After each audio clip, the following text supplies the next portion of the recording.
34 бөлүм. Кош бойлуу колуктоо. Жалабы же чындыкпы? Ошол күнү Галия акылынан адашкандай кечки угумга чейин көчөдө жүрө берди. Өзүн бул дүйнөдө жалгыз, коколой башы калгандай, артык баш адамдай, эч кимге керексиз кишидей сезди. Азыр эле ага сүйгөн адамынын орой мамиле жасаганы гана эмес, анын башка кызды сүйүп, ал тургай ага үйлөнмөкчү болуп жатканы жан дүйнөсүн аңтар-теңтер кылды. Жоодар жашаган бул кала, ал баскан жолдор, ал дем алган аба Галия үчүн ашыгына жетүүгө бир кадам калгандай дем берчү эле. Ал канча азап менен эшиктен эшик кагып, жалдырап жүрүп Ташкенттен прописка алган убарасы, чоочуна калаада жумушу жок, акыркы тыйындары менен күн кечирип жаткан оор күндөрү, ушул бир эле тилек үчүн эмес беле? Жигитке баары бир жетем, ал меники гана болот деген өжөр үмүтү бүгүн 1000 сыныкка бөлүнүп быт-чыты чыкты. Апасынын көз өткөндөн кийин анын жалгыз максаты Жоодарга турмушка чыгуу эле. Эмнеге аны мынчалык көксөп калганын өзү да түшүнгөн эмес. Жигитти бирде көргүсү келип катуу сагынса, бирде анын муздак, орой мамилесинен улам жек көрүп кетчү. Болду, аны эртеңден баштап унутам, деп өзүнө канча ирет сөз берди эле. Бирок сезимдери ага эч качан баш ийчү эмес. Галия бала чагынан эле катаал мүнөздүү, көп сүйлөгөн апасынын мээримин ала алган жок. Сиңдиси Нурфая төрөлгөндө ал 5 жашта болчу. Атасы Илфат да, апасы Сухра да сиңдисин чарк көпөлөктөй айланып турушчу. Нурфая түндө жакшы уктады. Нурфая бүгүн тамакты жакшы жеп калды. Та өтө жакшы болду, деп эле үй бүлөдөгү бардык сөз анын тегерегинде болчу. Азыр өзү үйүндө жүргөн нянясы Миляушаны да Бишкектен алдыралы, кызыбызды жакшы карап берет деп кеп кылышканын уккан эле. Бирок эмнегедир анын нянясы ошол тушта барган жок. Галия сиңдисин жек көрүп, кээде эч ким жокто аны уруп сабап салгысы келип жүрчү. Бирок аны 7 жашында сабакка беришип, билим алуу жаккандыктан ошого алаксып калды. Анын мугалими Дарья Ивановна абдан токтобой ал эле. Кызга болгон билимин аябай сабак берди. Революция болгондон кийин Илфатты камап салышты. Алар байлыгынан ажырашты. Бул арада апасы ыйлап сыктап урушчаак болуп кетти. Нурфая сиңдисин ар бир таралбай калган чачы, окубай калган сабак үчүн кызды күнөөлөчү. Кыздын бала чагы жана өспүрүм курагы ушундай болуп өттү. Бирок тырышып сабакты жакшы окуду. Сагунун босогосун аттаганда адабияттын ааламы аны өспүрүм кездеги кайгы муңунан, өзүн керексиз адамдай сезген абалынан алаксытып, өзүнүн сыйкырдуу кучагына алып келгендей болду. Марина Цветаеванын, Анна Ахматованын ырларын үзүлүп түшүп окуп, ал тургай жаздыгынын алдына китептерин жаздап жатчу. Дүйнөлүк классиктердин демине сугарылган жаштык күндөрү жалындуу башталган. Анна Ахматованын бир ырын күндөлүгүнө да жазып алган. Бул акыркы жолугушуунун ыры деген саптары бүгүн эрксизден эсине түштү. Анткени анын абалы дал ушул ырдагыдай болуп турат. Так беспомощно грудь холодела, но шаги мои были легки. Я на первую руку надела перчатку с левой руки. Это песня последней встречи. Я взглянула на темный дом, только в спальне горели свечи равнодушно желтым огнем. Галия ушул ырларды жатка айткан жалындуу жүрөгү бар сезимтал кыз эле. Анан ошол күздө комсомолдордун жыйынында алгач ирет Жоодарды көрдү. Трибунада жалындуу сүйлөгөнү, ак жумал жүзүнө жарашкан өткүр көздөрү аны заматта арбап алды. Кыз аны өмүр бою күтүп, издеп жүргөн адамындай кабыл алды. Эмнегедир анын жанына барса эле өзүнө болгон ишеними бекемделип, анын кучагында бала чагында эч ким карабай койгондой сезилген жалгыздыгынын орду толукталчудай болуп сезилди. Ушинтип терең ойго чөмүлгөн Галия көзүнөн сызылып чыккан жашын сүртүп, ден дароо болуп кете берди. Караңгы көчөдө алдынан чыга калган бир эки жигит тиеше баштаганда гана эсине келип, үйдү карай чуркады. Августтун аптаптуу кечинде чиркейлерден коргой турган торт тосулган терезенин түбүнө коюлган чакан отургучта нянясы Миляуша аны жалгыз соксоюп күтүп олтурган экен. Эмнегедир бүгүн байбиче кыздын көзүнө ушунчалык аянычтуу, моңдуу жана жалгыздай көрүндү. Байкуш жалгыз уулун сагынып атат. Ал болсо ыракы чыгышта аскер гарнизонунда кызмат кылып жүрөт, деп ичинен аны көрүп аяп кетти Галия. Жок дегенде Москвада жашаган келини менен неберелеринин жанына барса болмок. Фрунзеде менин Закиржанымдын сөөгү көмүлгөн деп эле көгөрүп жалгыз жашай береби? Ушинтип ойлогон Галия экинчи калитканы акырын ачып, ага көз жашын көрсөткүсү келбей үйгө кирип кетти. Кечки угумда байбиче аны байкаган да жок. Төркү бөлмөгө өттү. Бул конок бөлмөнү Миляуша ага бошотуп берген. Эски сервантта бирин экин хрусталь идиштер коюлуп, бөлмөнүн төр жагында Куран китеп коюлган чакан стол бар эле. Анын үстүндө нянясы үй бүлөсү менен түшкөн сүрөтү эски жыгач алкакта салынып турат. Ушунун баары Галиянын көзүнө бир арзыбаган, мааниси жок нерседей көрүндү. Капчыгын алып чыкты. Анда акыркы 5 рубль калган эле.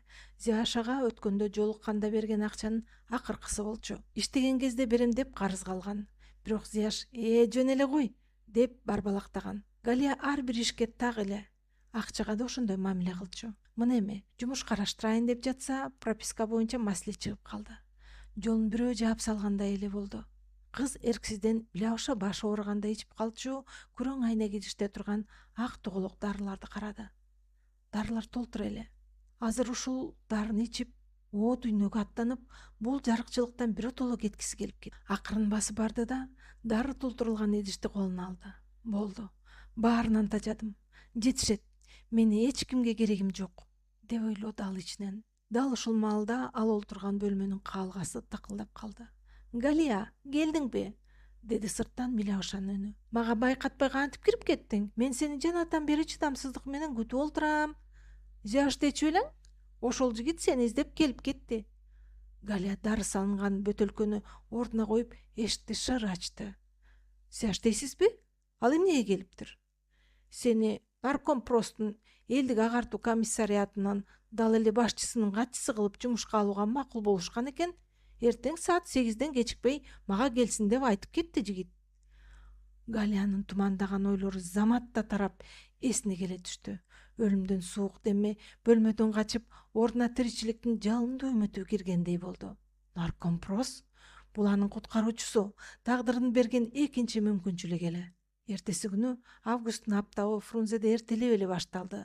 Галия эң жакшы көргөн Ташкенттен ала келген европалык стилде бычылган саркеч көйнөгүн кийип, чачын тыкыз түйдү. Мен баары бир жашашым керек. Мен ким экенимди жоодарга далилдешим керек деген өжөр ой менен жолду катар өзүнө ишенимдүү кадам таштап бара жатты. Кызыл Кыргызстан гезитинин имаратынын алдына аны күтүп турган Зияшка жолукту. Галия, куттуктайм. Зияш аны кадимкисидей жайдары тосуп алды. Сени наркомпростун өзүнө, дал эле эл комиссары Саян Асанбаевдин катчылыгына сунуштадым. Бул өтө жооптуу жумуш. Ал өзүнүн мурдагы катчысына, казак кызына жаңы гана үйлөнүптүр. Болжолу колуктусун кызганды окшойт. Мындан ары иштебейсиң, үйдө отурасың дептир, деди Зияш күлүп. Мына эми бошогон ордунга сени ала турган болду. Кечээ сени ага абдан мактап салдым. Эл комиссарын сен кайдан тааныйсың? Галия таң кала сурады. Крин просто чогуу окуганбыз. Демек, эски таанышың экен да. Ооба, жакшы таанышпыз. Анан калса мугалимдигимне байланыштуу аны менен тыгыз иштешем. Алар жаңы эле курулган, заңгырата салынган наркомпростун имаратына келишти. Имараттын бийик шыптары, узун коридорлору жана кагаз жыттанган абасы Галияга өзүнүн тааныш дүйнөсүн эске салды. Зияш аны экинчи кабаттагы кеңири кабинетке ээрчитип кирди. Кабинетте столдун төрүндө кара мурут, чымыр денелүү, салабаттуу киши олтуруптур. Ал Галиянын башынан аягына чейин сынап карап чыкты. Демек, сагынуу бүтүргөнмүн деңизчи. Асанбаевдин үнү ишенимдүү чыкты. Бизге сабаттуу, тил билген жана эң башкысы тартипти сүйгөн адам керек. Жолдош Жуматаев сизди абдан мактады. Галия өзүн токтоо кармап, сыпайы жылмайды. Жолдош Саян Асанбаевич, мен ишеничиңизди актайм. Иш кагаздары жана тартип менин кесибим. Жакшы. Асанбаев ордунан туруп, азыр окуу жылы башталайын деп жатат. Иш чачтан көп. Эртеңден баштап жумушка чыга бериңиз. Сиздин биринчи тапшырмаңыз наркомпроско караштуу мекемелердин тизмесин иретке келтирүү болот. Экөө сыртка чыгышканда Зияш сүйүнгөнүн жашыра алган жок. Көрдүңбү, Галия? Баары жакшы болот дебедим беле? Саян Асанбаев катаал көрүнгөнү менен жумушун билген адамды аябай сыйлайт. Эми сенин пропискаңды да бүтүрөбүз. Кыз жаңы жумушуна көнүп жатканына бир аптадай болуп калган кезде күтүүсүз окуя болуп кетти. Ошол күнү жумушунан бутун тарта албай чарчап үйгө кайтты. Бирок босогон аттаганда эле жүрөгү болк этти. Милауша көкүрөгүн мыкчып, аба жетпей өңү кубарып дөшөктө кыйналып жаткан экен. Байбиченин денесинен муздак тер куюлуп жатты. Милауша апа, эмне болду? Галия апасы Зухранын акыркы мүнөттөрүн эстеп, бүткөн бою калтырап чыкты. Жок, дагы эмес. Сураныч, сиз дагы мени таштап кетпеңизчи.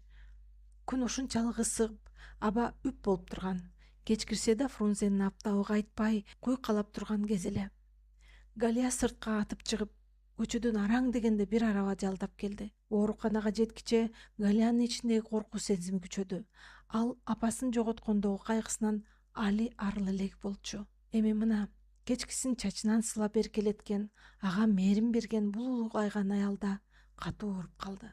Ооруканада байбичени замбилге салып алып кирип баратышканда, анын жанын аман алып кала көргүлө, суранам, деп жалдырай аны көтөрүп бара жаткандарды тегерене чуркап жатты. Сиз кимисе болосуз? Кызы болосузбу? Деди ак халат кийген жаш жигит. Жок, бул менин кичинемден баккан няням. Тигил жакта күтүп туруңуз, деди ал. Бул аракетиңиз менен бизге тоскоол болуп жатасыз. Галия унчукпай, башын дубалга жөлөп, шыптары бийик коридордо күтүп калды. Анын көздөрүнөн жаш куюлуп, чачтары бири-бирине жабышып, жүдөп кеткен эле. Бир топтон кийин гана колуна кагаз көтөрүп чыккан ак чач дарыгер байбиченин абалы, стенокардиялык кысылуу, ишемия экенин айтып, сарсана болбошу керектигин эскерткенде гана жаны жай алып, сыртка карай кадам таштады.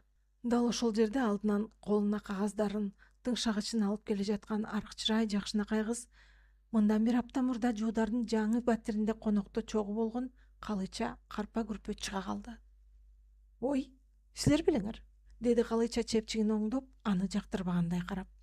Бул жерде эмне кылып жүрөсүңөр? Галия эмне дээрин билбей бир саамга аптыгып калды. Мен тиги нянямды ооруканага алып келди элем. Жакшыбы анан? Сакайып кетсин. Ооба, жакшы болот дешти. Сиз чарчаган окшойсуз, Галия. Жүрүңүз, буфеттен ысык чай ичип алыңыз, деди анын түрүн көргөн Калыча аяп. Галия макул болду. Милауша жакшы болуп көзүн ачканга чейин бул жерде калууну чечкен эле. Анын үстүнө азыр Жайнагүлдүн эң жакын курбусу менен таанышуу ага кызык болуп кетти. Жуудар менен Жайнагүлдүн мамилесин кантип башталган, балким ушул кыздан билип аламбы, деп ойлоду. Эки кыз буфетке киришти. Мага 2 коржик жана 2 стакан чай берип коюңузчу, деди Калыча буфетчи аялга тыкылдап. Алар тегерек саргы столго олтуруп сүйлөшүп киришти. Демек, сиз Сакууда окуп жүргөндө Жуудар Жездемди да, Зыя Шагайды да абдан жакшы таанып калган экенсиз да, Галиянын Жезде деген сөз жаман угулду. Уккусу келбей, кыжыры кайнап кетти. Ичинен кекенгени ушунча, бул сөздү кандай айтып салганын өзү да байкабай калды. Ооба, ошол Жезде сөөрөйүң менен чогуу окугам. Ага анча эле берилип Жезде кыла бербечи. Эмнеге? Деди Калыча аң-таң берип. Анан чыдабай ашыгып сурап жиберди. Зебо деген ким эле? Чын эле анын колуктусу беле? Өткөндө конокто бизге айттыңыз эле го? Жуударга бул суроону ошко кетерде бере албай калган Жайнагүл азыркы тапта көз жашын төгүп, боолугу ыйлап, жаны жай албай тыбырчылап жатканын Калычага маалым эле. Жайнагүл өзгөчө жигити таштап кеткен золотой ярлык шоколадын кутусун кучактап алып, кантип ушундай болсун деп ишенип ишенбей ыйлаганын көргөндө жанында киши чыдап тура алгыс эле. Эми бул сөздү айткан кыз менен көзмө көз отурганда баарын тактап алгысы келди. Галия стакандагы чайын акырын урттап Калычага жакыныраак ийилди. Айланасын бир сыйра карап алып, акырын сүйлөдү. Ачыгын айтсам, Зипо, ал жөн эле колукту эмес болчу, Калыча. Ал Жуудардын айынан бул дүйнөдөн эрте кеткен бичара. Жайнагүл наристелерди жарык дүйнөгө алып келип жүргөн жакшы кыз экен. Ал эми сен айтып жаткан Жезде сөөрөйүң өз канынан бүткөн баласына зыян кылган киши. Зебо андан кош бойлуу болуп калганда, Жуудар ага үйлөнбөй таштап кеткен. Намысына чыдабаган кыз аргасынан ошол баладан кутулам деп, эми өзүң дарыгер болгондон кийин жакшы билесиң да, сепсиз болуп ууланып каза болгон. Калычанын колундагы кашык жерге түшүп кетти. Башына бирөө балка менен чапкандай эсеңгирей түштү. Кантип эле? Жуудар? Ал антип таштап кетпейт болчу. Калыч ишенбей башын чайкады. Анын көз алдына жигитти токтоо, салабаттуу жүзү келди. Таштап эле кеткен. Галия кекерлүү жылмайды. Эми бул жерде келип огуп ууда иштеп сүттөн чыккан ак кашык болуп көрүнүп, сенин ууздай болгон энеси өбөлек курбуңду торго түшүрүп жүрөт го. Жок, бул жалган жала. Калыча аптыгып ордунан тура калды. Сен мени алдап жатасың. Сен өзүң да аны жакшы көрөт окшойсуң. Ошон үчүн ушуну айтып жатасың да. Галиянын жүзүндөгү кээр ого бетер күчөдү. Мыйыгынан жылмайды. Мен эмне? Жалган айтып жатат дейсиңби? Кааласаң Ташкентте окуп келгендерден сураштыр. Бирге окуган студенттердин баары бул кандуу окуяны жакшы билет. Жоодардын чыныгы жүзү ошондой. Калычанын бүткөн бою калтырап, Жайнагүл муну укканда кандай абалда калаарын ойлоп, жүрөгү дүрсүлдөп согуп, башына кан тээп чыкты.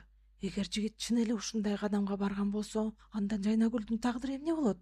Ага эртерээк айтып, мындай өткөн чагы булганган бузук адамдан куткаруу керек. Мындай болушу мүмкүн эмес эле. Бул жала, деп ичинен кайталап, башкы дарыгердин кабинетине карай чуркап жөнөдү. Оюнда андан бүгүн 1 саатка болсо да суранып чыгып, курбусуна жолугуп эле. Жалгыз калган Галия терезени карады. Айнектен ары көөдөй караңгы түн. Галиянын дагы ойлору ушул караңгы түндөй карарып, ичинен кекенип чыкты. Эми көрөбүз, Жайнагүл. Бул чындыкты уккандан кийин сенин 20 августта белгиленген тоюң кандай өтөр экен? Деп шыбырады ал стакандагы муздап калган чайдын түбүн ичип жатып. Урматтуу угарман, сиз Гүлнура Жумалиеванын Алча гүлдөгөн түндө чыгармасын уктуңуз. Окуган Айгүл Мырзабек кызы. Кийинки бөлүмдөрдө окуялар абдан татаалдашат. Чыгарманын Закым коштогон күндөр деп аталган 1 бөлүгүнүн финалдык бөлүмдөрүн угуп жатасыз. Андыктан биз менен бирге болуңуздар. Кадырман окурман, чыгарма жакса лайк басып, пикир калтырып, каналга катталыңыз. Сиздин колдооңуз каналдын өсүшүнө жана жаңы бөлүмдөрдүн тез чыгышына шарт түзөт. Биз менен болгонуңуз үчүн чоң рахмат.